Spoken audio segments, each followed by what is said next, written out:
Welcome to The Deep Dive, your direct line to the core insights from the world of business. Glad to be here. Today, we're taking a really focused look at Thermo Fisher Scientific's second quarter 2025 earnings call. Think of us as your guides, sort of sifting through the reports to give you that genuinely well-informed perspective, much like we aim for with our talk ticker summaries. Exactly. Our mission here is to distill the most important nuggets, the key takeaways, so you understand not just what happened, but, why it actually matters for this big scientific leader. Absolutely. This isn't just reading numbers off a page. No way. We're here to unpack the story behind them, the strategy, the decisions, what management's really signaling about where they're headed. And right off the bat, Thermo Fisher, they delivered excellent operational performance this quarter. Actually beat their own guidance. That's a strong start. Sets a positive tone. It does. A good foundation for our chat. Okay, so let's dive right into that initial snapshot then, the results, because they really do set the stage, don't they? For sure. Revenue for the quarter climbed 3% to $10.85 billion. Oh. Adjusted operating income saw a 1% increase, landing at $2.38 billion. That brings their adjusted operating margin to 21.9%. Right. And when we look at adjusted EPS, it hit $5.36 per share. But what really caught my eye, beyond just the numbers themselves, was that these results were distinctly ahead of their own expectations. That's where it gets interesting. Yeah, that's where the deeper story begins. Their Q2 organic revenue, for instance, came in about $75 million higher than they'd assumed. $75 million. Wow. And a big part of that upside was, the China tariff impact wasn't as bad as they feared. And on the adjusted EPS, they beat by a pretty significant 13 cents. 13 cents is quite a beat. How did that break down? 8 cents of that came straight from that lower tariff impact we just mentioned. God. And the other 5 cents, that was down to really strong cost management using what they call their PPI business system. Right, that PPI business system. It sounds like something that comes up a lot with them. Before we go deeper, maybe for listeners who aren't, steeped in this day to day. Sure. Could you quickly clarify what adjusted operating income or adjusted EPS actually means when we see it? And then maybe tell us a bit more about this PPI system. Absolutely, good point. So when we talk about adjusted figures, adjusted operating income, adjusted EPS, it basically means the company's taken out certain items that aren't part of the regular ongoing business. Think maybe one-off costs from an acquisition or big restructuring charges, things like that. Okay. The idea is really to give investors a clearer view of the core business's profitability, without the noise of those unusual events. Makes sense, like comparing apples to apples over time. Exactly. And as for their PPI business system, PPI stands for Practical Process Improvement. It's basically their internal methodology, their framework for continuous improvement across the board, driving efficiency, cutting waste, optimizing how they do things. So it's embedded in their culture almost. Very much so. It's fundamental to how they manage costs and boost productivity. And clearly, like we saw that 5-cent beat, it paid off this quarter. So definitely not just buzzwords, it's a core strategy that helps frame things. We've seen the impressive headline numbers, the beat on guidance. Now, let's maybe pull back the curtain a bit more. Understand how they got there. Right, the mechanics. Looking at the financial details, the operational livers, when we dissect that 3% reported revenue growth, what's inside? Okay, so it breaks down like this. You've got 2% organic growth, Okay. a small bump from acquisitions, and then a 1% tailwind from foreign exchange rates working in their favor. But wasn't there also a headwind? Yes, crucially there was. A 1% headwind from the runoff of pandemic-related revenue. That COVID testing and vaccine support work is winding down. So they were juggling quite a few things there, navigating some pretty strong cross-currents, weren't they? They certainly were. And you see that really clearly in the geographic performance. North America and Europe both managed low single-digit organic growth. Pretty solid, given everything going on globally. Okay, solid. But Asia Pacific saw a low single-digit decline overall. In China specifically, that was a high single-digit decline. That high single-digit decline in China really does stand out. For someone trying to grasp the global picture, what does that kind of dip in China tell us, about the broader headwinds they're facing? How much of a worry is that? Yeah, it's a significant point. A high single-digit drop in a market as big as China definitely points to the impact of, geopolitical tensions, economic slowdowns there. It's hitting demand, especially in academic and government sectors. Right. But, and this is what's kind of fascinating, while it is a concern, Thermo Fisher's diversity, their broad portfolio, strong execution elsewhere, let them still deliver overall growth. It really speaks volumes about their resilience, their ability to offset weakness in one spot with strength somewhere else. That really is the mark of a robust, diversified business. Okay, let's talk operating margin. It was down 40 basis points year over year, Correct. but flat compared to the previous quarter. Yeah. The really intriguing part, you touched on it, is the tariff impact. Tariffs and related FX were a huge 140 basis point headwind to reported margins. Year or two. Yeah. Yet, they managed to offset a big chunk of that with 100 basis points of margin improvement from the rest of the business. Just to clarify again, a basis point is 1/100%. That's right. Yeah. 100 basis points is 1%. It's just a precise way to talk about these small percentage changes. Got it. So what does this specific breakdown, the huge tariff hit, but strong underlying improvement tell you about their operational strength? Oh, it's incredibly telling. It's not just about, cutting costs here and there. It really underscores how diverse and strong their profit drivers are deep down. Even with those significant external tariff headwinds slamming them, their core operations were fundamentally strong enough, efficient enough to generate improvements that clawed back a lot of that impact. It tells us the underlying business model is exceptionally healthy, very agile, even when facing serious trade friction. That really drives home the power of their execution, that PPI system in action, maybe. Absolutely. It's all connected. Okay, beyond the margins, what about their strategic investments, SG&A, R&D? Right. SG&A selling, general, and admin costs was 16.2% of revenue. Seems well managed. And R&D spending was $352 million. That works out to 7.4% of their manufacturing revenue. And that R&D figure is important because it reinforces their commitment to innovation. They're not pulling back on investing in the future, which is key for long-term growth in their field. Makes sense. Okay, shifting focus below the line for a moment. Other financial bits? Sure. Net interest expense was $107 million. Their adjusted tax rate was quite low, just 10%. 10%? Wow. Average diluted shares outstanding were 378 million. That's actually down 5 million from last year, mostly due to them buying back their own stock. Shareholder returns. Exactly. Cash flow looked healthy too. $2.1 billion year to date in operating cash flow, $1.5 billion in free cash flow. And they're managing debt repaid $700 million in senior notes. Their adjusted ROIC, return on invested capital, was 11.3%. So solid returns on what they're investing. Seems like it, yeah. From a balance sheet view, they ended Q2 strong, $6.4 billion in cash and short-term investments. Total debt stood at $35.2 billion. Their leverage ratios, 3.2 times gross debt to adjusted EBITDA. And maybe quickly define EBITDA for listeners. Oh, right. Earnings before interest, taxes, depreciation, and amortization. It's basically a proxy for operating cash flow or performance before financing and accounting decisions. Got it. So 3.2 times gross debt to EBITDA and 2.7 times on a net debt basis. These numbers, taken together, suggest they're actively managing their finances well, balancing investment with a prudent capital structure. That paints a very clear picture. Financial health, discipline, it's all there. Now let's get into maybe the more granular stuff. How did each of their 4 key business segments actually perform? This is where we see the strategy play out, right? Exactly. This is where the rubber meets the road. First up, Life Science Solutions. How did they fare? Life Science Solutions had a strong quarter. Reported revenue was up 6%, and organic growth was 4%. The main driver there was really excellent growth in their bioproduction business. That's a super high demand area supporting biologic drug manufacturing. And margins. Critically, their operating margin in this segment actually improved by 10 basis points. So efficiency alongside that growth. Very solid. Okay, good start. In contrast, though, the Analytical Instruments segment seemed to face more challenges. What was the story there? You're right, it did. That segment saw a decline. 3% reported revenue drop, 4% organic decline. And this was directly linked to what we discussed earlier, the tariffs, the U.S. policy focus on China.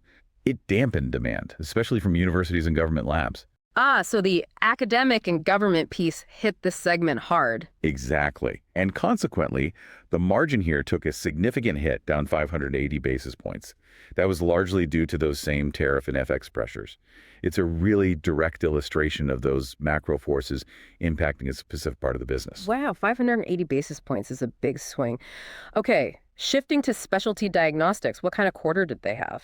Specialty diagnostics saw a 2% reported growth. Organically, though, it was essentially flat. A particular bright spot within that segment was their transplant diagnostics business that showed strong performance. Sure. Margins here were slightly up, about 30 basis points, so pretty stable operations overall. Got it. And finally, the laboratory products and biopharma services segment, what was driving their performance? This segment reported 4% revenue growth, 3% organic. That was primarily fueled by two things. Their pharma services business, helping drug companies with development and manufacturing that continues to see really robust demand, and also their research and safety market channel, which distributes lab supplies. Like some other parts of the business, this one was also impacted by that pandemic revenue runoff we mentioned. Right, the COVID tailwind fading. Exactly.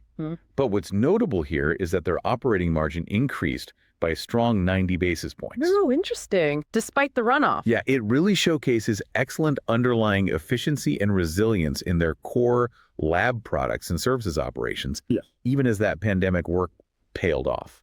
Okay, so we've thoroughly dissected the numbers, segment by segment. Now let's zoom out again. Talk about strategy. The big picture. How is Thermo Fisher positioning itself for the future?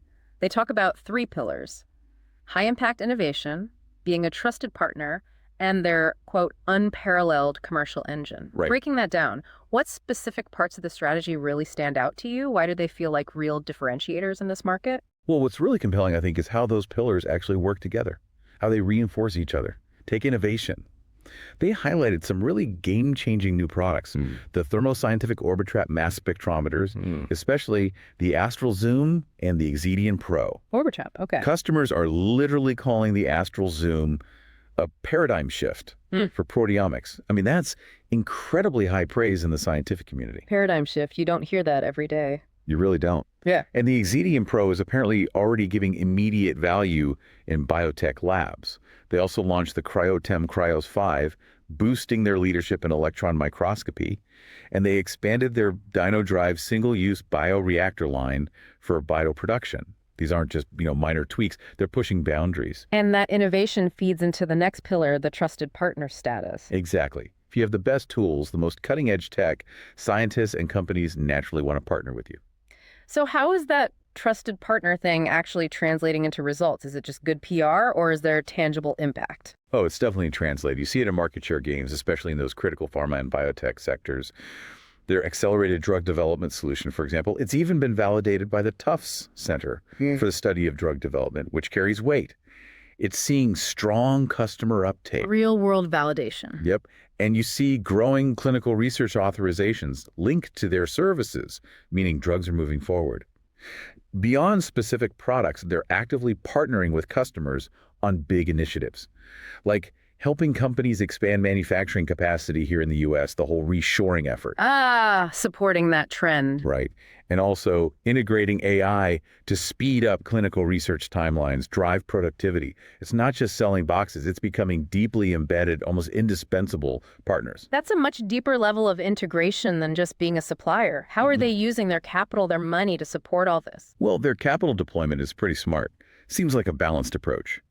It's a mix of strategic M&A, buying other companies, and returning cash to shareholders. For instance, they recently tweaked their deal to buy Sventum's purification and filtration business.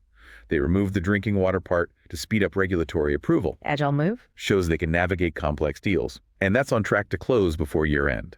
Plus, they expanded a partnership with Sidonai, acquiring their sterile fill finish site in New Jersey. Fill finish, that's putting drugs into vials and syringes. Exactly.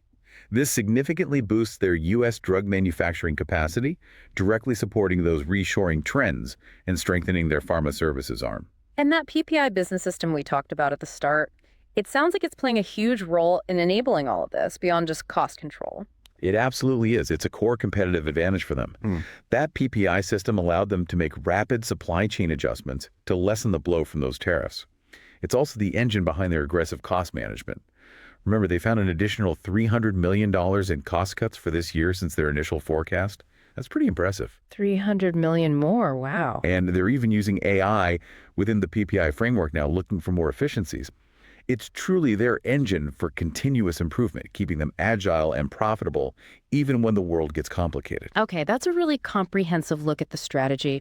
Given all that execution, the innovation, the partnerships, what's management saying about the future? How does this translate into their guidance, their outlook? Well, reflecting that strong performance and confidence, they've actually increased their full year 2025 guidance. Okay, raise guidance. Good sign. Definitely. They now expect revenue between $43.6 billion and $44.2 billion. Adjusted operating margin is projected between 22.5% and 22.7%. And adjusted EPS, now forecast between $22.22 and $22.84. How much of an increase is that from before? It's a solid 23-cent increase at the midpoint compared to their prior guidance. That reflects the Q2 beat we talked about, plus an extra 10 cents per share they expect from those PPI cost actions hitting in the second half. That's a clear signal of optimism then. What about the tariff situation? You said it improved in Q2 versus their fears. Are they baking in more good news there for the rest of the year? That's a good question. The U.S.-China tariff situation did improve significantly compared to what they assumed, and that benefit definitely flowed through to the strong Q2 numbers. However, management's being, well, prudent. They're keeping the second half outlook for tariffs unchanged for now, citing the fluidity, how things can change quickly. So playing it safe. Essential, yeah. Which implies there could be potential upside later in the year if tariffs stay stable or even get better. They're not counting those chickens yet. Smart move in this environment. Makes sense. Looking a bit further out, what's their view for the midterm, say 2026, 2027? Their planning scenario there assumes a gradual market improvement. They're targeting organic revenue growth in the range of 3% to 6%, and they expect to accelerate from the low end of that range, the 3%, as market conditions hopefully normalize. And earnings growth. They anticipate delivering mid to high single-digit growth in adjusted operating income during that period. They plan to achieve that through, you guessed it, active management and leveraging that PPI system. Consistency and their long-term vision beyond 2027. That sounds even more ambitious. It is. The company expects to get back to 7% plus organic revenue growth longer term. 7% plus, that's pretty punchy. It is. But they believe it's driven by really strong underlying fundamentals in their industry global healthcare needs. Constant scientific breakthroughs needing new tools combined with their track record of consistently gaining market share. They often gain 2 to 3 points of share annually thanks to that innovation and trusted partner status we discussed. That's a bold claim on share gains, but they seem confident. How are they viewing specific end markets right now, like academic and government, which took a hit? They expect academic and government to stabilize. They see it moving from being a headwind now to potentially flattening out or maybe even showing some modest growth down the line. They did note current customer caution because of budget uncertainties, but also pointed to bipartisan support for life sciences funding in the U.S., which is a positive longer-term signal. Okay, cautious optimism there. And what about pharma and biotech? They see pharma and biotech as a lean-in environment. Lean in. Meaning it's ripe for investment, ripe for growth. They see broad strength, positive momentum in clinical research authorizations. That pipeline for new drugs looks strong. Good news for them. And reshoring. The reshoring trend we mentioned. They view that as a definite long-term tailwind. Not something causing immediate buying pauses, but a foundational shift they are actively supporting and benefiting from. Got it. One last thing on personnel. There was a change announced. Yes, important to note. The planned retirement of their long-serving CFO, Stephen Williamson, at the end of March 2026. And they've already named his successor. Jim Meyer will become the new CFO effective March 4th, 2026. Seems like a very smooth, well-planned leadership transition. Okay, great overview. Expert, you've painted a really clear picture of Thermo Fisher's quarter, their strategy, their outlook. Thinking about all this, if you were, say, a sharp analyst pitching an investment committee, what's a bold, maybe outrageous but plausible trade idea that this deep dive sparks? Okay, happy to play that role. But first, the crucial disclaimer for everyone listening. This is purely for informational and discussion purposes. It is not investment advice. Understood. Please, always do your own thorough research. Consult with a qualified financial professional before making any investment decisions. Seriously. Absolutely. Disclaimer delivered. Now lay it on us. What's the outrageous but plausible idea? All right. Considering the really unique insights from this call, especially that incredibly strong feedback, the paradigm shift label for their new mass specs like the Astral Zoom, an outrageous but plausible trade idea could be a long-short pair trade. Okay, long-short. Tell me more. You'd go long Thermo Fisher Scientific, TMO, the thesis. You're betting the market isn't fully appreciating just how powerful their innovation pipeline is, especially in analytical instruments. The argument is that these breakthrough products, like Astral Zoom, will drive accelerated share gains even in that currently tough academic and government funding environment. Why? Because truly game-changing tech compels spending, regardless of budget tightness. So innovation trumps budget constraints. That's the bet. Plus, you have TMO's super robust PPI system, providing that reliable cost control, protecting the earnings side even if revenue faces headwinds. So that's the long TMO side. Okay, makes sense. And the short side of the pair, who are you betting against? Simultaneously, you'd look to short a less diversified, pure-play analytical instrument competitor, specifically one that has not shown a similar disruptive innovation cycle recently. Ah, find someone lagging behind. Exactly. The premise is straightforward. When capital spending is tight, customers will disproportionately funnel their limited funds towards the most cutting-edge, highest-impact tools. This should widen the competitive moat for Thermo Fisher with its leading tech and put direct pressure on less innovative rivals who just can't offer that same level of advancement. It's basically a bet on the power of breakthrough innovation to capture share, even or maybe especially in a tough economy. That's a fascinating idea, tying the product specifics directly to a market dynamic. Definitely fits the outrageous but plausible bill. So wrapping this up, what does this all mean for you, the listener, as you process this deep dive? Maybe consider this. Think about how truly foundational scientific innovation, when coupled with that relentless operational execution, that PPI system we keep mentioning, and a real commitment to partnership, can build incredible resilience. It can even accelerate growth, almost irrespective of the wider economic winds. What does Thermo Fisher's story tell us about navigating complexity, maybe even in other industries? And how will their big strategic bets, like on AI and reshoring, continue to reshape their competitive landscape in the years ahead? Definitely some food for thought there. Indeed. Thank you for joining us on this deep dive into Thermo Fisher's Q2. Keep exploring, keep learning, and keep asking those crucial questions. Absolutely. We'll be back soon with another deep dive, getting into the details behind the headlines.